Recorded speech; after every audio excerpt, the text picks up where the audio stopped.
Hello and welcome to ForumIAS. These are the articles we will be discussing today. Their relevance for prelims as well as mains examination are given here. First, we'll see the article about TN Governor's address to the Assembly.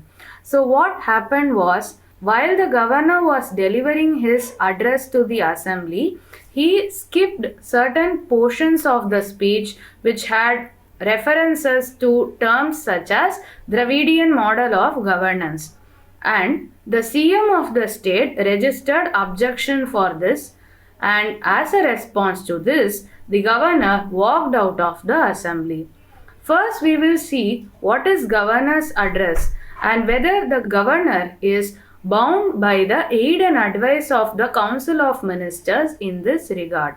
When does a governor give his gubernatorial address in the assembly? It happens in two instances: the first session after the first general election and first session of a particular year. This year 2023, the first session happened and thus the governor delivered his address to the legislature. In case a state has both legislative assembly and the State Legislative Council, the governor will deliver his address to the joint sitting of both the houses. Okay, this is about the governor's address. Now, we will see about Article 163. I'll explain why this is relevant in this case. It is because this article says that the governor is bound by the aid and advice of the Council of Ministers headed by the Chief Minister. Basically, the governor's address, it is not the speech by the governor authored by him or authored in his guidance. It is actually the speech authored by the government, that is the Chief Minister and the Council of Ministers. The governor just reads out the speech. He just acts like a mouthpiece of the government, and it contains achievements of the government in the past year, what are the legislative business they are going to transact in this session, what are their policy decisions. All these items will be contained within this address.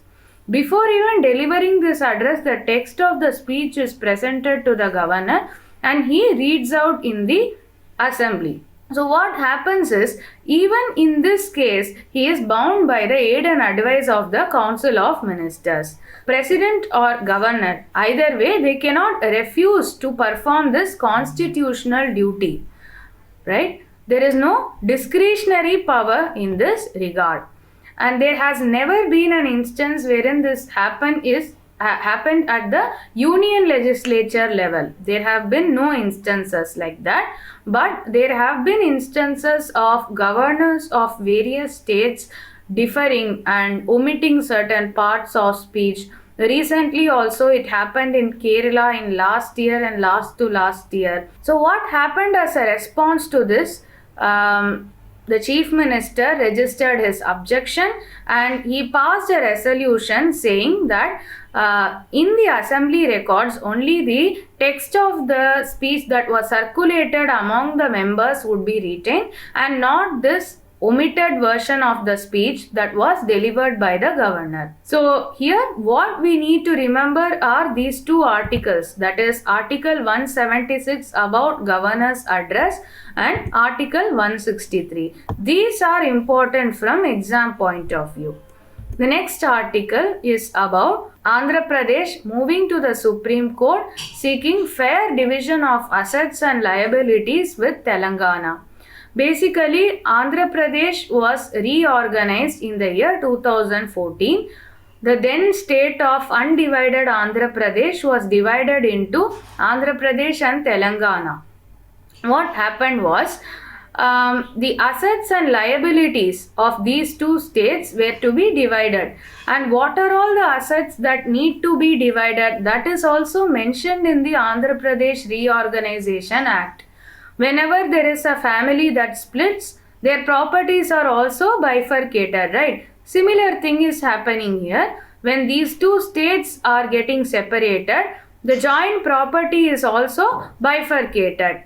And this act mentions what are all the assets that need to be divided. And more than that, it also mentions the manner in which these assets and liabilities must be shared between the two states. Actually, in this act, it was mentioned that Hyderabad will remain as the capital for both the states for the period of 10 years. But in the previous government of Andhra Pradesh, led by Mr. Chandrababu Naidu, they left this proposition and he started developing Amaravati as the new state capital. So as a result, what happened? All the assets remained with Hyderabad, and if you see, the valuation of this asset is nearly 1,42,601 crores, and 91% of these assets are in Hyderabad. One big problem of undivided Andhra Pradesh was the capital centric development. So most of these assets are in Hyderabad, and since the Andhra Pradesh is developing a new capital in Amravati, these assets also remained with Telangana. That is the problem here. Though there were like 29 review meetings between the representatives of both the states as well as the central government, nothing concrete has come out of this. So Andhra Pradesh has asked for intervention of the Supreme Court. Why? Because of lack of resource base, Andhra Pradesh is simply not able to carry forward. Andhra Pradesh is saying that the constitutional rights of the people of Andhra Pradesh, including the employees of these institutions whose assets remain undivided, have been affected. It's not just about money, it is also about rights. And Andhra Pradesh is saying that without this actual division of assets, the functioning of institutions in Andhra Pradesh was severely stunted. It is also because of administrative concerns and economic concerns, and Andhra Pradesh has sought intervention of the Supreme Court. We will wait and watch what unfolds in this case. Okay. The important thing that we need to note from exam point of view is about the Andhra Pradesh Reorganization Act. What are the provisions that are relevant to this particular news article? Right? Moving on. This is an editorial about Char Dham Yatra and infrastructure development in the Uttarakhand Himalayas. First, we will see the context, then we will see what are all the problems that are happening in the Uttarakhand Himalayas, and we will see the way forward. So, we know that Char Dham road project is going on, but it has been opposed because people allege that it is an unscientific road construction project and it will have catastrophic consequences for mountain ecology. At present, there are 18 tunnels in operation in Uttarakhand Himalayas, and government is proposing to build 66 more tunnels in Uttarakhand. So in this context, what will happen to the Uttarakhand Himalayas? What might be the possible consequences of these projects? That we are going to see.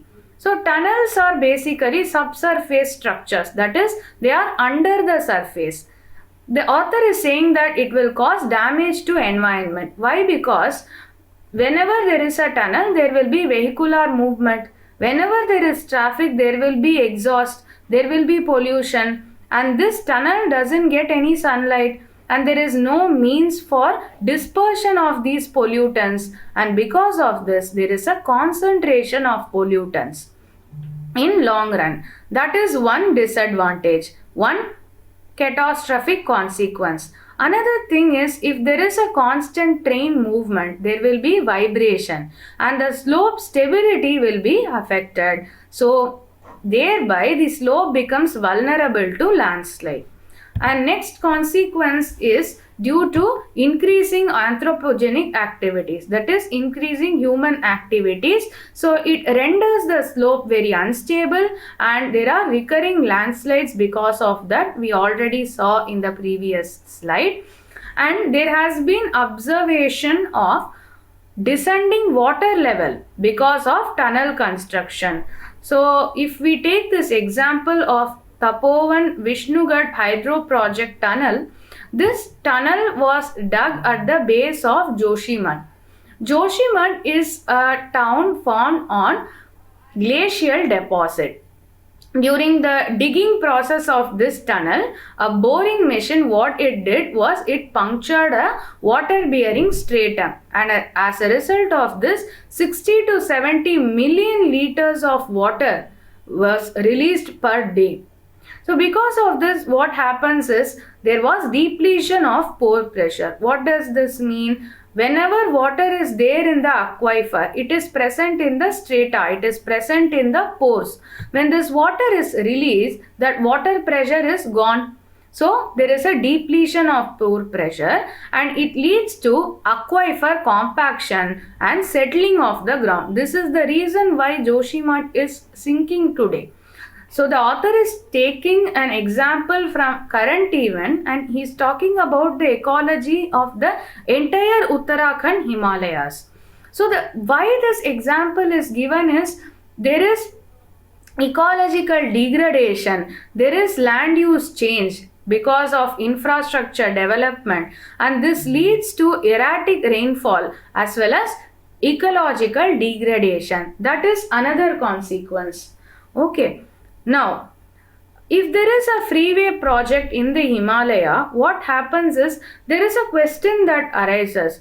Is the mountain morphology amenable to human engineering? Amenable means when we are engineering these tunnels, infrastructure projects, are the mountains, are they pliable? Can they be shaped at our will? That is the question that is asked.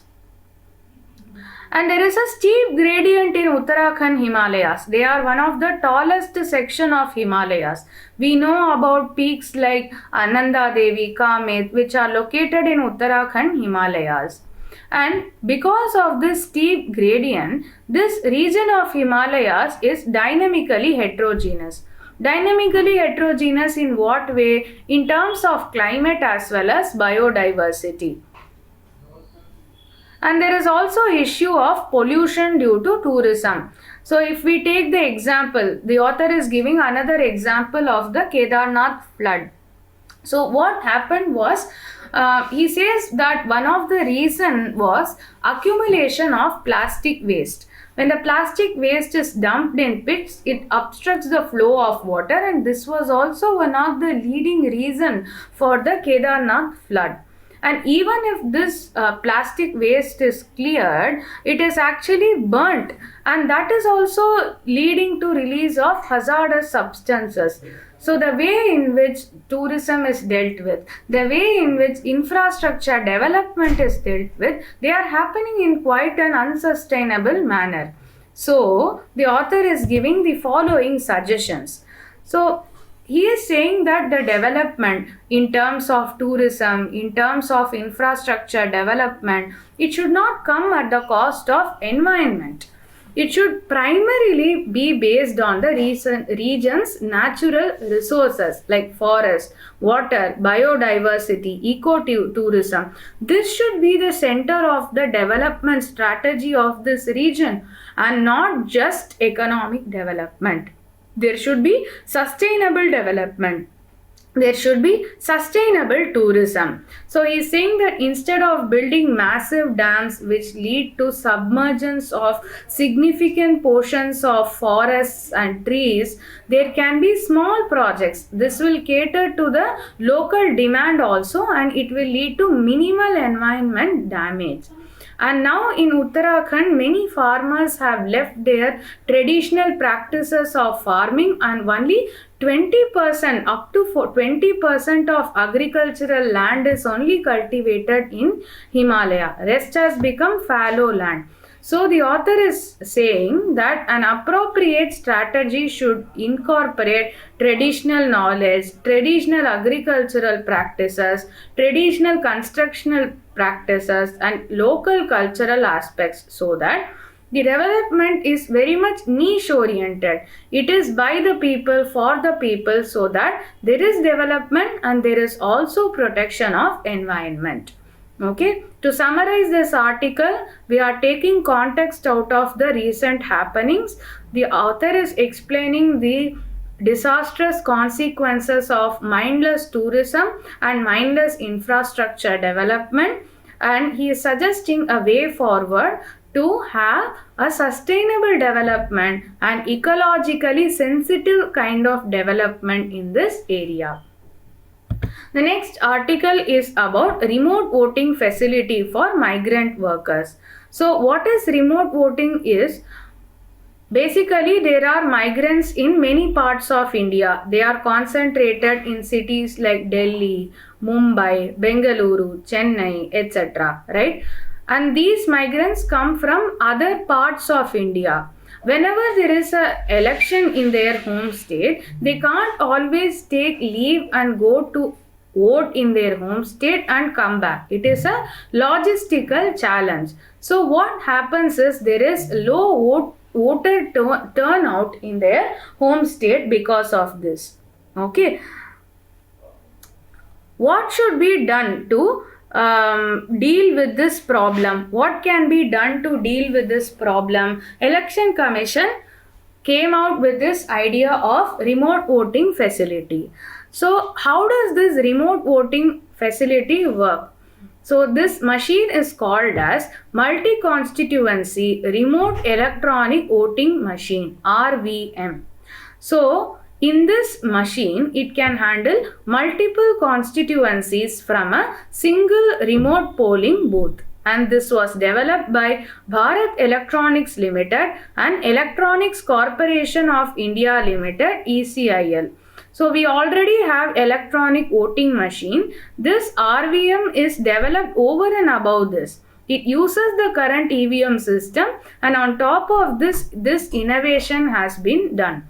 So the basic technology, the core of this technology is to allow voters from multiple constituencies to vote using the same machine. But this machine is not connected to the internet. Like how EVM is not connected to the internet, this machine is also a standalone machine. It is a non-networked system. A unique feature of this is that there is a remote ballot unit, and it will cater to multiple constituencies. As many as 72 constituencies will be catered. So in order to understand this, we should first visualize the electronic voting machine. So when we go to cast our vote, the symbols of various candidates and their names are displayed. We will press a button and our vote goes to that candidate. So what happens is, how are these names displayed? A printout of these candidates and their symbols are inserted in the panel in the EVM, and that's how we get to know the name and the symbols. But in this machine, there is a dynamic ballot display board. So the display will change according to the constituency that is chosen. First, what will happen is the voter ID card will be scanned using a barcode scanning system, and from that the voter's identity is first verified. Then their constituency number will be read through this barcode scanner. Once their constituency number is read, in this dynamic ballot display board, their constituencies corresponding candidates and symbols will be mentioned, and they can cast their vote. Once this voter has cast their vote, they will go away. Another person will come. Their voter ID will be scanned. If they belong to another constituency, the display in this dynamic ballot display board will change. Okay, so basically it is like ATM machine. If I insert my card, my balance will be shown. And if I remove my card and go away, another person will come. They will insert their card. Their balance would be shown. Similar thing. The voter ID will be scanned through the barcode scanner, and their corresponding candidates will be shown in this ballot display board. They can cast their vote, they can move away. Again, another person will come, their ID will be scanned, their corresponding candidates will be shown in this ballot unit overlay display, and such that they can cast their vote. This is the working of this system. It's quite simple. Why we need this, why this kind of technology is needed, is because of Voter disenfranchisement. I already discussed how a migrant cannot take leave and go to his or her home state, cast their vote and come back. Their right is then not exercisable. Their voting right is not being exercised. This is called as disenfranchisement. In order to address this problem and to boost voter turnout, Election Commission of India is coming with this method. So what are the concerns in this? It is the first thing is how to define a migrant. How long a person should have stayed in a place other than their state of domicile to be called as a migrant. How will you define that? That is the first concern. Already there are many concerns that are being raised on the security of EVM. And on top of that, we are adding more technological components. So there will be concerns from political parties and other stakeholders about the security of the EVM, or in this case the RVM. They want evidence that this cannot be tampered with. And another thing is about campaigning. So for example, if a voter is in Delhi and they belong to a southern state, their regional party cannot send someone to campaign in Delhi for the assembly election.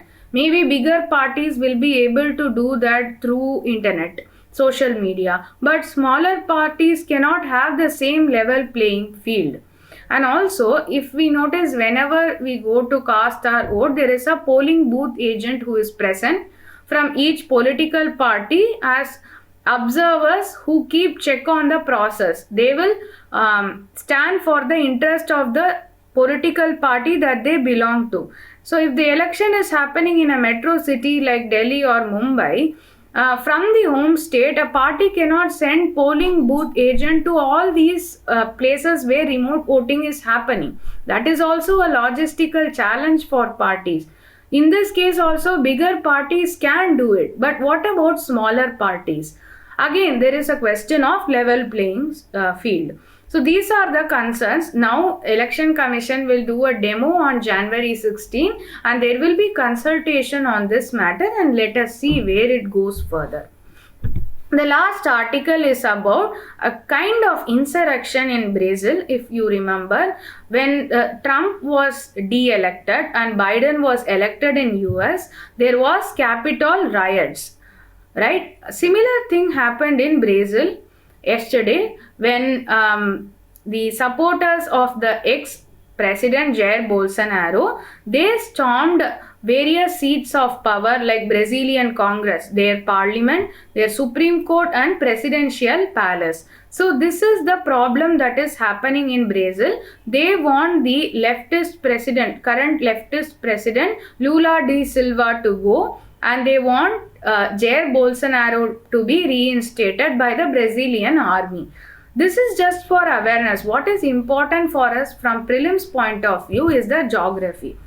In Brazil, we have the Mato Grosso plateau where there are gold reserves. We know about the Amazon river, which is the largest river in the world, and it is the second longest river. First longest river is Nile River in Africa. Second longest is Amazon River, but in terms of volume, it is the first largest river. And Brazil is an equatorial region and it houses the equatorial rainforest, which are called as selvas. And in this selvas region, there is availability of tin. So tin mining is happening. And in this selvas region, there is a tendency to clear out forests and there is a tendency to do rubber cultivation. There is ranching region in Brazil called as Sertão. Ranching is raising of farm animals for milk and meat. And in the mouth of this river Amazon, there are also petroleum reserves available in Brazil. Another thing is about ocean currents. There is cold Falkland current coming from this side and warm Brazilian current coming from this side.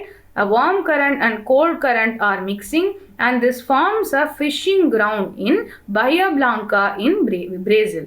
So this is also important from prelims point of view. So that's it for today's news discussion. We will see few questions The first question is about Brazil itself. It shares border with every South American country. Second statement is that it is one of the members of NATO. So the correct answer is D, neither one nor two, because Brazil doesn't share border with Ecuador and Chile. And Brazil is not a member of NATO. NATO members generally come from North America and Europe. Brazil is a South American country. They are not part of NATO. The second question is about discretionary powers of governor. Which of the following are discretionary powers?